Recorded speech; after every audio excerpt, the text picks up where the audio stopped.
Hi, I'm Janae Adams, and I am a personal finance expert. I paid off $50,000 of debt in 2 years.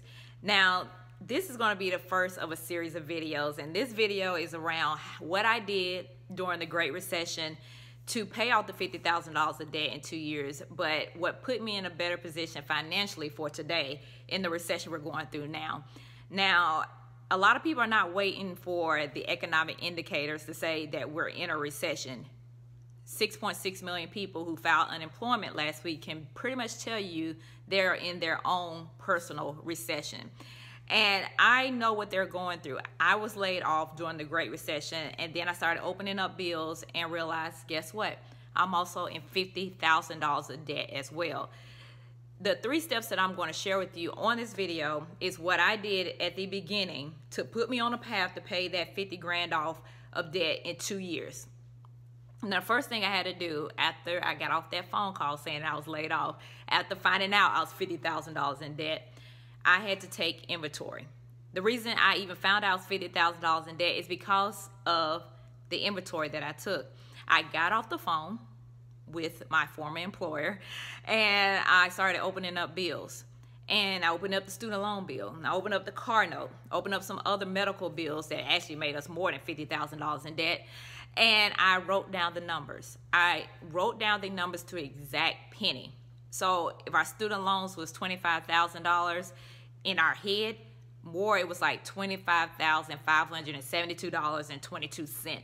I wrote it down to the penny, and I also wrote down what our exact payments were each month for both debts. And the same thing with the medical bills. So if you are going through a hard time right now, or you're feeling like you're living paycheck to paycheck, or you have no check at all, this is the time to take inventory on who you owe money to. It could be student loans, it could be credit card companies, it could be furniture you owe money on, it could be your light bill, whatever it is. You need to write down the debt that you owe to other people so you know where you stand at when it's time to get out of this mess, okay? The second thing that we did, we worked on saving $1,500 in what I call an in case you're breathing fund. The reason it's $1,500 is because $1,500 will pretty much cover major expenses. So if you're someone who owns a home and your water heater goes out, that's pretty much $1,000 gone. If you live in an apartment and you are the one that broke a toilet, it's your fault. Your landlord is not going to fix it. You're going to pay that $200 or $300 plumber expense. So having $1,500 saved and in case you're a breathing fund or an emergency fund will help make sure that you don't go deeper into debt. Now, you may be saying to me right now, Janae, where am I going to get $1,500? How am I going to save $1,500? That may not be feasible for you right now because we are in this situation that we're in thanks to the pandemic. But also remember that we have stimulus checks coming in. People have stimulus checks coming in that could be $1,200, or if it's 2 people in a household, that's $2,400. If you have children, that's $500 per child. There are thousands of dollars that could be coming into a household. And if you're unemployed, unlike the time when I was laid off, unemployment has basically got, supercharged. Not only are you going to get your state benefit, you have the opportunity to get a federal benefit of an extra $600 per week.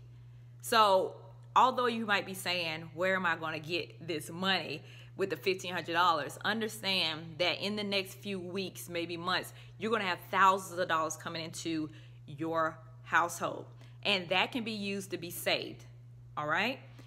And even if you don't get the $1,500, get $500, get $700, get something in the bank saved for a rainy day.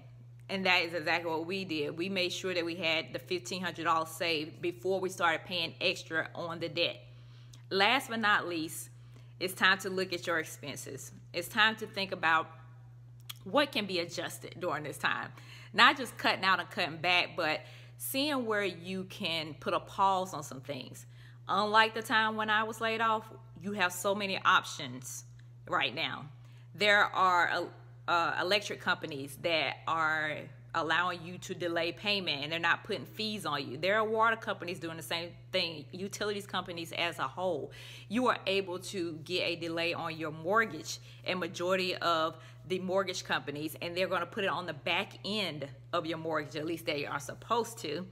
And then of course student loans up until September 30th can, if they're federal loans, can have 0 payments and 0 interest.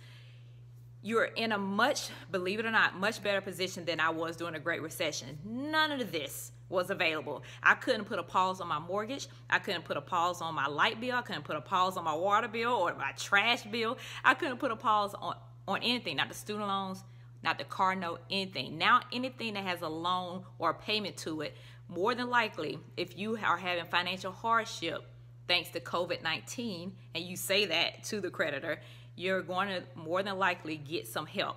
All right, so those are the 3 tips that I have for you to get you started during this time on your financial journey to financial freedom. When I was laid off and found out I was $50,000 in debt, that evening I told myself I would never be in that position again. And I did whatever it took to pay that debt off in the 2 years and started building a great financial foundation for my life, so that now that all of this is happening, I am not freaking out. I have money saved, I have money invested.